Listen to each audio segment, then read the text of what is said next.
Monsieur le juge, le 14 juillet, ça tombe un lundi? C'est pour le pont?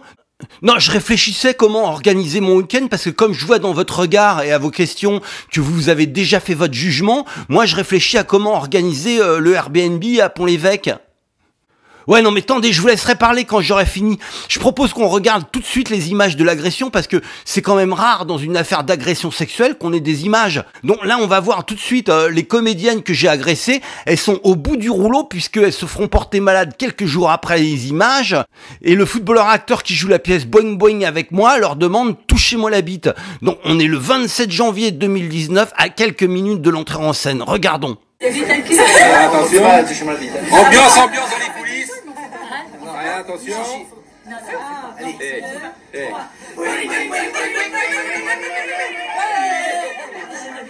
Et si vous écoutez bien le son, vous entendrez une comédienne répondre poétiquement « bite au cul », ce qui montre la délicatesse de ces actrices plébiscitées par Mediapart. On voit sur les images que je me tiens légèrement en retrait parce que la fréquence vibratoire du groupe est trop élevée, enfin trop romantique pour moi en fait. Ce amitié, c'est le metteur en scène Philippe Hersen qui leur a demandé de le faire. Ouais, en effet, c'est ce qu'affirment les actrices, mais justement, c'est inquiétant parce que le metteur en scène, il met aussi en scène des spectacles avec des enfants. Cette amitié, ce touchez-moi la bite est complètement naturel. Ces comédiennes sont simplement libérées et rendent hommage au combat contemporain pour le respect et la dignité des femmes. C'est simplement gaulois. Oui, non, je suppose que les Romains... Alors j'ai justement composé un concerto pour juge en bit majeur, concerto qui commence mou, mais qui finit dans les étoiles. Qu'est-ce que vous foutez au tribunal avec une clarinette, hein? Mais j'ai pas dit touchez-moi la clarinette, monsieur le juge. Écoutez juste les premières mesures. Alors ça ressemble un peu à l'entrée de la Rhapsody in Blue, mais c'est beaucoup plus raide.